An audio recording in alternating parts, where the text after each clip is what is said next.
Hello दोस्तों, नमस्कार। स्वागत है आप सभी का एक नई वीडियो में। इस वीडियो में हम लोग सगुण काव्य धारा के अंतर्गत राम भक्ति धारा के प्रमुख कवि और उनके तथ्यों के बारे में चर्चा करेंगे। इस वीडियो से पहले हम लोग भक्ति काल के रूप में उसमें जो निर्गुण है, निर्गुण में सूफी और संत काव्य धारा के महत्वपूर्ण वीडियो से उनके प्रमुख कवियों और उनके रचनाओं के बारे में हम लोग पढ़ लिए हैं। वह वीडियो चैनल के प्लेलिस्ट में है, आप वहां से उसे देख सकते हैं। इस वीडियो में हम लोग राम भक्ति धारा के रूप में पढ़ेंगे। तो चैनल में नए हैं तो लाइक सब्सक्राइब शेयर ज़रूर करिएगा। चलिए शुरू करते हैं राम भक्ति धारा। पहले हम आलवार भक्त के बारे में देखेंगे। तो आलवार भक्त जो थे, आलवार भक्त तमिल भाषा वैष्णव भक्तों को कहा जाता है। तमिल भाषा में जो वैष्णव भक्त थे उसे क्या कहा जाता है? आलवार कहा जाता है। और वैष्णव भक्त के इस विकास क्रम में राम भक्ति सर्वप्रथम दक्षिण भारत में आलवार संतों की वाणी के माध्यम से प्रस्फुटित हुई और तदुपरांत उत्तर भारत में उसका विकास हुआ। यानी पहले आलवारों के यहाँ दक्षिण में राम भक्ति विकसित हुई थी और वहीं उत्तर में उसका विकास हुआ था। तमिल प्रांत में बौद्धों एवं जैनों का विरोध करने के लिए शैव, जिन्हें नयनार कहा जाता है, और वैष्णव, जिसे आलवार कहा जाता है, ने मिल करके एक धार्मिक क्रांति का आस्तिक भाव का प्रचार किया था। ठीक है। इनका उद्देश्य क्या था? भक्ति को जगाना इनका उद्देश्य था। अलवारों ने वेद, उपनिषद, गीता से गृहीत भक्ति भाव को गीतों के माध्यम से जनता तक पहुंचाया। इनके पद शैली में गीत लिखे गए जो तमिल भाषा में है। अब देखते हैं आलवार जो थे उनकी संख्या कितनी मानी जाती है? 12 मानी जाती है। आलवार कौन है? वैष्णव भक्त। दक्षिण में तमिल भाषा में लिखने वाले वैष्णव भक्तों को आलवार कहा जाता है। ध्यान रखिएगा, इनकी संख्या कितनी है? 12। उनका नाम देख लेते हैं। पहले हैं सरोयोगी, भूत योगी, भ्रांत योगी, भक्तिसार और षडकोप, मधुर कवि, कुल शेखर, विष्णु चित्त, गोदा। यह महिला आलवार भक्त हैं। भ्रांता, घृणेरु, मुनिवाहन और परकाल, यह 12 आलवार भक्त हैं। तो इसे आप ध्यान रखिएगा। यह भी ध्यान रखिएगा कि दक्षिण में जो वैष्णव भक्त हैं उसे आलवार कहा जाता है और जो शैव भक्त है उसे नयनमार कहा जाता है।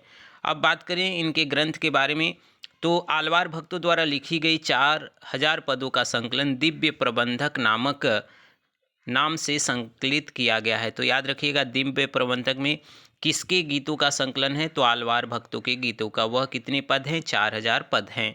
ठीक है, चलिए आगे बढ़ते हैं, देखते हैं अगला जो तथ्य दिया है। प्रमुख वैष्णव आचार्य जो हैं वह कौन कौन हैं, उनके बारे में अब हम लोग यहाँ देखेंगे। प्रमुख वैष्णव आचार्य हैं। वैष्णव भक्त आचार्य का युग जो था वह 11वीं से 16वीं शताब्दी तक स्वीकार किया जाता है।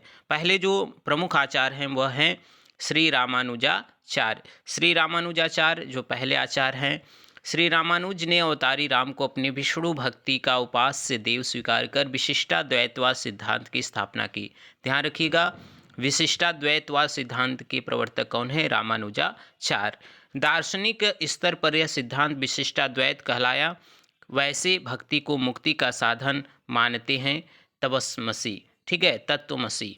आगे देखते हैं अगला जो तथ्य दिया गया है कि विशिष्टाद्वैतवाद के संप्रदाय को श्री संप्रदाय कहा जाता है। याद रखिएगा, विशिष्टाद्वैत का जो संप्रदाय है वह श्री संप्रदाय के नाम से जाना जाता है। इस संप्रदाय का प्रबल प्रभाव रामानंद स्वामी पर देखा जा सकता है और रामानुजाचार्य से सर्वाधिक प्रभावित हिंदी जो कवि थे वह गोस्वामी तुलसीदास थे।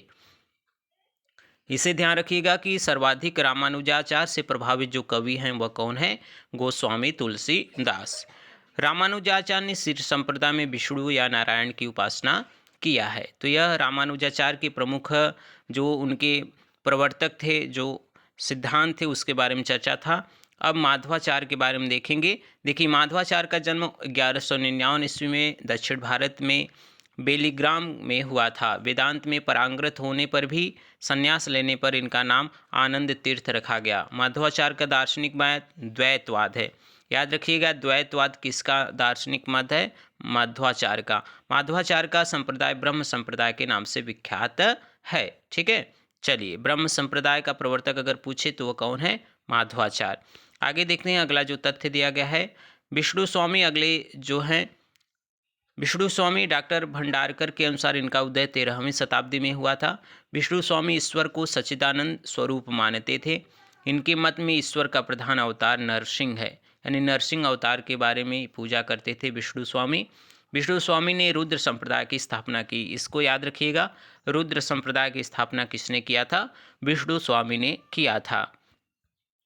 विष्णु स्वामी के प्रमुख शिष्य जो थे वे थे वल्लभाचार्य। याद रखिएगा, वल्लभाचार्य के गुरु का नाम पूछे तो वह कौन है? विष्णु स्वामी। ठीक है, विष्णु स्वामी की मान्यताओं को ही वल्लभाचार्य ने ग्रहण किया, जो प्रमुख आचार्य माने जाते हैं, प्रमुख भक्त आचार्य माने जाते हैं वल्लभाचार्य।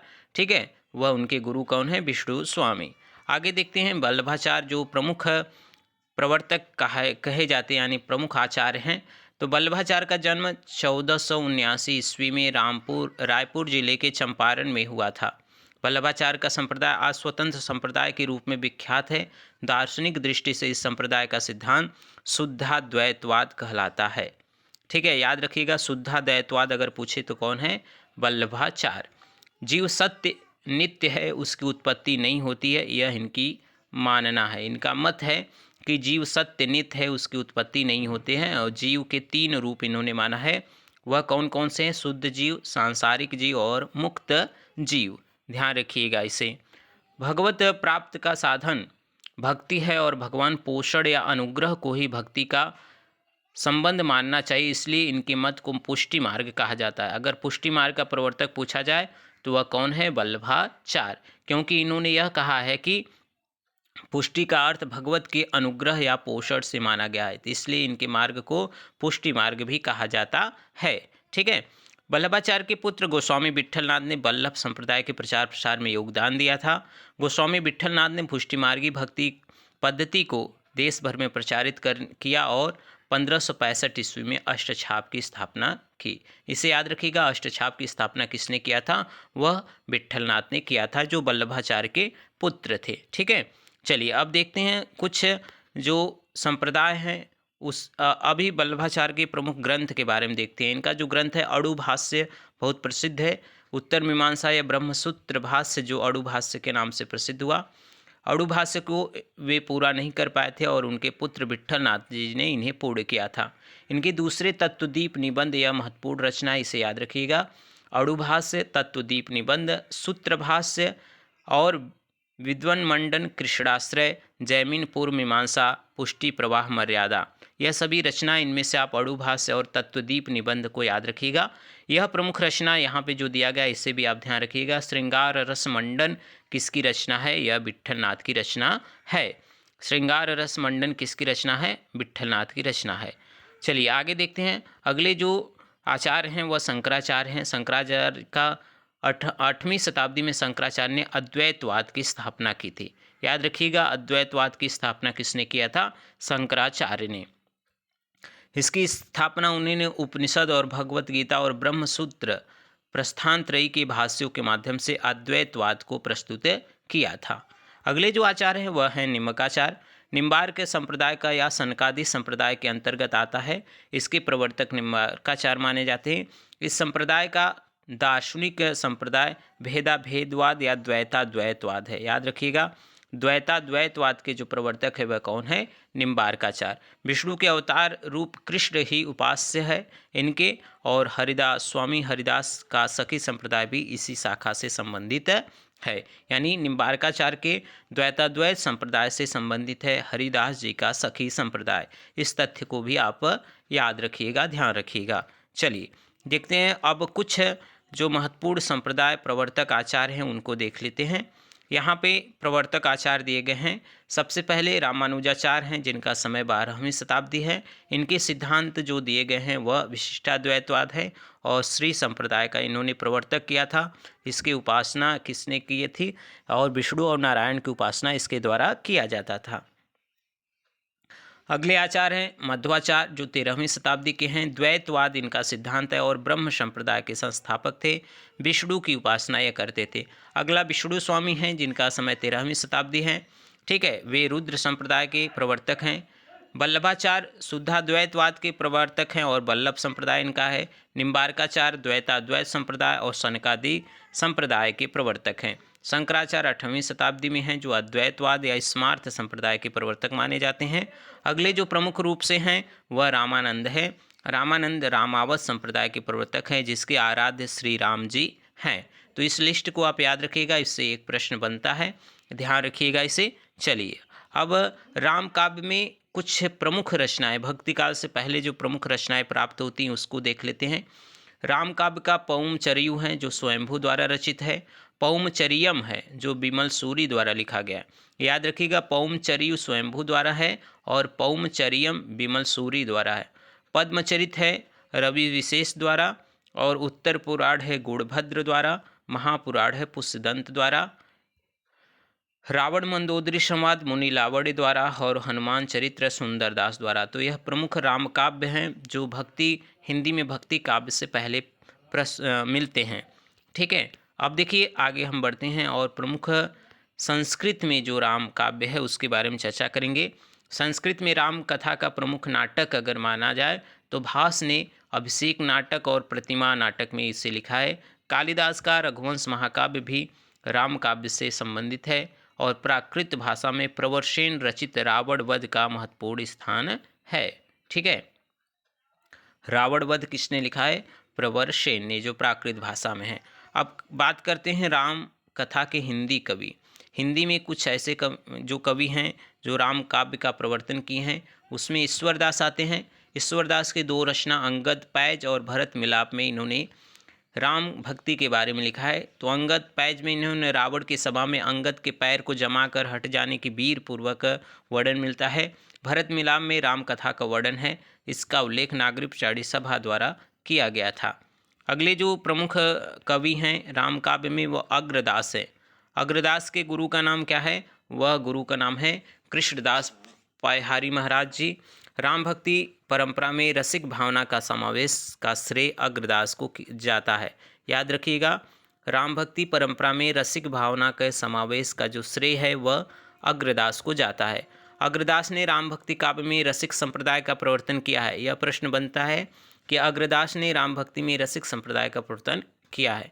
अग्रदास स्वयं को जानकी की सखी मानते थे और अपना नाम अग्र अली लिखते थे। ठीक है, अग्रदास की प्रमुख रचना है ध्यान मंजरी, राम भजन मंजरी, उपासना बावरी, अष्टयाम या रामास्याम हितोपदेश भाषा। ठीक है, यहाँ पे देखिए जो परंपरा चली है, नाभादास के गुरु अग्रदास, अग्रदास के गुरु कृष्णदास, पयहारी जी, अनंतानंद और रामानंद, राघवानंद, रामानुजाचार्य और कांचीपुर। यह प्रमुख यह सीरीज को भी आप ध्यान रख लीजिएगा, याद रख लीजिएगा। चलिए अगला जो प्रमुख कवि हैं वह नाभादास है, उनके बारे में चर्चा करते हैं। नाभादास के गुरु का नाम क्या है? अग्रदास है। यह तुलसीदास के समकालीन थे और डॉक्टर ग्रियर्सन ने नाभादास का उपनाम नारायण दास माना है। नाभादास 1600 ईस्वी के लगभग वर्तमान थे और गोस्वामी तुलसीदास जी के बहुत पीछे तक जीवित रहे। यहाँ पे बात करें, नाभादास को संस्कृत काव्यशास्त्र का, छंद शास्त्र का अच्छा ज्ञान था। वे ब्रज भाषा के अच्छे कवि भी माने जाते हैं। तो भक्तमाल और अष्टयाम इनकी प्रमुख रचना है नाभादास की। भक्तमाल में क्या है उसे देखते हैं। यह इनकी कीर्ति का आधार स्तंभ है, यानी भक्तमाल से ही इनको कीर्ति प्राप्त हुआ है। भक्तमाल नाभादास का प्रसिद्ध ग्रंथ है। इस ग्रंथ में 200 भक्तों के चमत्कारपूर्ण चरित्र 316 छप्पयों में लिखे गए हैं। रामानंद के 12 शिष्यों का उल्लेख भक्तमाल में मिलता है। ठीक है, और अष्टयाम जो जीवनी ग्रंथ है ब्रज भाषा में लिखा गया, इसमें भगवान राम की दिनचर्या का वर्णन है। नाभादास कृत अष्टयाम अग्र अली जी की उपासना से प्रभावित है। 2 अष्टयाम मिलता है, एक ब्रज भाषा गद्य में, दूसरा रामचरित की शैली पे चौपाई में लिखा हुआ। अगले जो प्रियादास है, इनके गुरु का नाम नाभादास है। प्रियादास ने भक्तमाल की टीका लिखी है, यानी नाभादास का जो भक्तमाल है उसकी टीका इनके शिष्य गुरु प्रियादास ने लिखा था। तो इसे भी ध्यान रखिएगा। अब देखते हैं अगले जो कवि हैं। हिंदी के सर्वाधिक प्रसिद्ध कवि, राम भक्ति शाखा के प्रवर्तक माने जाने वाले हिंदी में गोस्वामी तुलसीदास, जिनका समय है 1532 से 1632 ईस्वी, 1532 से 1623 ईस्वी। ध्यान रखिएगा, 1532 से 1623 ईस्वी। इनको बहुत उपनाम मिले हैं। रूपकों का बादशाह इनको जो कहा गया है वह डॉक्टर बच्चन सिंह के अनुसार और लाला भगवान दीन के अनुसार। जाति कवि रामविलास शर्मा ने माना है। कली काल का वाल्मीकि नाभादास ने। मुगल काल का सबसे महान व्यक्ति स्मिथ ने। बुद्ध देव के बाद सबसे बड़ा लोकनायक ग्रियर्सन ने।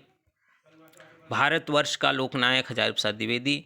यह किसान के कवि और जो माने जाते हैं वह वर्णानुप्रास के कवि माने जाते हैं। अब बात करते हैं इनके बारे में। इनके बचपन का नाम क्या था? रामबोला था। पिता का नाम आत्माराम दुबे, माता का नाम हुलसी, पत्नी का नाम रत्नावली। दीक्षा गुरु नरहरि दास हैं। शिक्षा गुरु हैं शेष सनातन। भक्ति इनकी दास्य भावना की है और इनकी जो भाषा है वह अवधी और ब्रज भाषा में है। ठीक है, चलिए आगे देखते हैं। अगला जो तथ्य दिया गया है, ग्रियर्सन एवं पंडित राम गुलाब द्विवेदी ने जन्म संवत 1532 ईस्वी माना है। यह सर्वाधिक मान्य है। मैं पुण्य निज गुरु संग सुनी कथा सो सूकर खेत। तुलसी की जो मृत्यु हुआ था वह बाह्य पीड़ा से हुआ था संवत 1680 में, और उनका हनुमान बाहुक इसी पीड़ा का दस्तावेज है। यानी इसकी जो रचना हनुमान बाहुक है उन्होंने बाहु पीड़ा को ध्यान में रखते हुए लिखा है। अब देखिए यहाँ पे प्रमुख ग्रंथ जो हैं उसे ध्यान रखिएगा। रामचंद्र शुक्ल ने तुलसी के 12 ग्रंथ बताए हैं, जिसमें 5 बड़े और 7 छोटे ग्रंथ हैं। जो 5 बड़े ग्रंथ हैं वह रामचरितमानस है, विनय पत्रिका है, कवितावली है, दोहावली है, गीतावली है, रामलला नहछु कृष्ण गीतावली, बैराग संदीपनी, रामाज्ञा प्रश्न, यह ज्योतिष ग्रंथ है। ध्यान रखिएगा रामाज्ञा प्रश्न क्या है? ज्योतिष ग्रंथ है। बरवै रामायण, पार्वती मंगल, जानकी मंगल, यह सभी क्या हैं? यह छोटे ग्रंथ माने गए। तो यह इन्हीं रचनाओं को आप ध्यान रखिएगा इनके। अब बात करते हैं इनकी जो रचनाएं भाषा अवधी भाषा में है। रामचरितमानस, पार्वती मंगल, जानकी मंगल, बरवै रामायण, रामलला नहछु यह ब्रज अवधी भाषा में है। ब्रज भाषा में जो रचनाएं हैं वह कवितावली, विनय पत्रिका, कृष्ण गीतावली, गीतावली, दोहावली, बैराग संदीपनी और रामाज्ञा प्रश्नावली, यह सभी ब्रज भाषा में लिखे गए हैं। ठीक है, सरोज ग्रंथ में तुलसी के 10 और ग्रंथ मिलते हैं, वह है हनुमान बाहुक। यह सभी आप इसको ध्यान रख लीजिएगा। चलिए आगे देखते हैं। तुलसीदास की अन्य रचना का जो स्वरूप है उसमें रामचरितमानस सब सर्वाधिक महत्वपूर्ण है। रामचरितमानस की जो रचना है वह चैत्र शुक्ल नवमी मंगल को संवत 1631 यानी 1574 ईस्वी को प्रारंभ हुआ था। उसे पूरा करने में 2 वर्ष 7 माह 26 दिन लगा था। इसका कुछ अंश जो किष्किंधा कांड था वह काशी में रचा गया था। रामचरितमानस की कथा कहाँ से प्रारंभ होती है? वहाँ से जहाँ राम लक्ष्मण विरह में व्याकुलता में घूम रहे हैं। कथा को कहने वाले शिव स्रोत पार्वती जी है, शिवा श्रोता पार्वती जी है। रामचरितमानस के जो महाकाव्य है वह 7 कांडों में विभक्त है। जो कांड है बालकांड, अयोध्या कांड, अरण्य कांड, किष्किंधा कांड, सुंदर कांड, लंका कांड और उत्तर कांड। याद रखिएगा 7 कांड को। यहाँ किष्किंधा कांड है, बालकांड, अयोध्या कांड, अरण्य कांड, किष्किंधा कांड, सुंदर कांड, लंका कांड और उत्तर कांड। यह 7 कांडों में विभक्त है। ठीक है, चलिए तुलसी ने रामचरितमानस काव्य रूपात्मक ढांचा में जायसी से लिया। मनीषा का निचोड़ है, यानी तुलसी के रामचरितमानस का निचोड़ है। यह मध्यकाल के सर्वश्रेष्ठ ग्रंथ है। ग्रियर्सन ने रामचरितमानस को उत्तर भारत का बाइबिल कहा है। इस तथ्य को याद रखिएगा। ग्रियर्सन ने रामचरितमानस को उत्तर भारत का बाइबिल कहा है। इसकी जो भाषा है वह अवधी है। रस शांत रस है। छंद की बात करें तो दोहा, चौपाई, मात्रिक, वर्णिक छंद भी है। अलंकार, उपमा एवं रूपक लगभग सभी अलंकारों का प्रयोग किया गया है। शैली जो है दोहा चौपाई में है। तुलसी ने कलियुग का वर्णन विशेष रूप से रामचरितमानस के उत्तर कांड में किया है। रामचरितमानस की टीका पहली बार अयोध्या के बाबा रामचरण दास ने लिखा था। ठीक है, इसे ध्यान रखिएगा। अब जो प्रमुख संवाद मिलते हैं इसमें बालकांड में शिव सती संवाद, हिममैन संवाद, परशुराम लक्ष्मण संवाद, राम परशुराम संवाद, प्रताप भान या कपटी मुनि संवाद। अयोध्या कांड में, अरण्य कांड में इसी तरह के संवाद प्राप्त होते हैं। ठीक है, आगे देखते हैं। किष्किंधा कांड में कोई संवाद नहीं है। सुंदर कांड में हनुमान सीता संवाद है, हनुमान रावण संवाद है, राम विभीषण संवाद है, मंदोदरी रावण संवाद है और सुरसा हनुमान संवाद है। लंका कांड में अंगद रावण संवाद है। उत्तर रामचरित में काग भसुंडी और गरुड़ संवाद है। ठीक है, यह सभी राम सीता का संवाद नहीं हुआ है। याद रखिएगा राम सीता का संवाद नहीं हुआ है। ठीक है, यहाँ पे महत्वपूर्ण जो बात है, बालकांड का सबसे बड़ा कांड तथा किष्किंधा कांड सबसे छोटा है। बालकांड सबसे बड़ा और किष्किंधा कांड सबसे छोटा है। शुक्ल जी ने चित्रकूट की सभा को एक आध्यात्मिक घटना कहा है। यह कुछ महत्वपूर्ण बातें थे, यहाँ ध्यान रखिएगा। तुलसीदास ने सर्वप्रथम मानस को रसखान को सुनाया था। हजारी प्रसाद द्विवेदी ने लिखा है, तुलसी का संपूर्ण काव्य समन्वय की विराट चेष्टा है। तुलसी का संपूर्ण काव्य समन्वय की विराट चेष्टा है। अयोध्या कांड की चित्रकूट सभा को आचार्य रामचंद्र शुक्ल ने एक आध्यात्मिक घटना की संज्ञा दी है।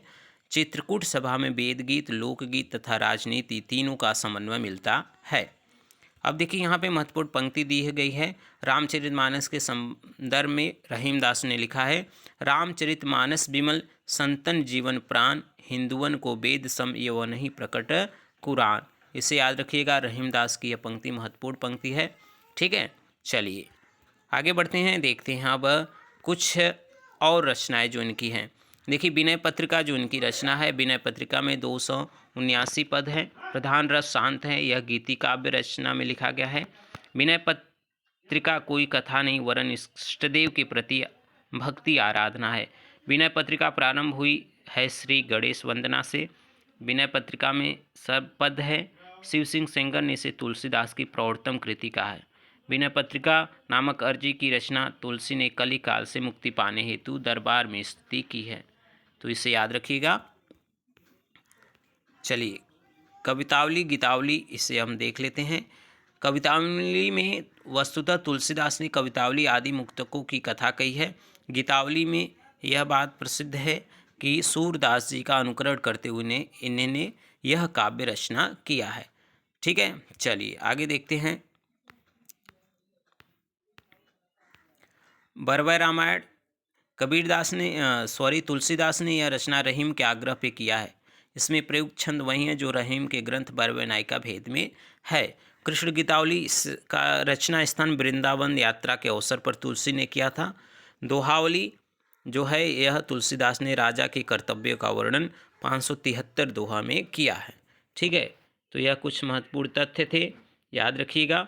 आगे कवियों के बारे में जो अन्य कवि हैं उसको अगली वीडियो में हम लोग देखेंगे। चलिए मिलते हैं एक नए वीडियो में, तब तक के लिए आप सभी का बहुत बहुत धन्यवाद। वीडियो अच्छा लगा हो तो लाइक शेयर ज़रूर करिएगा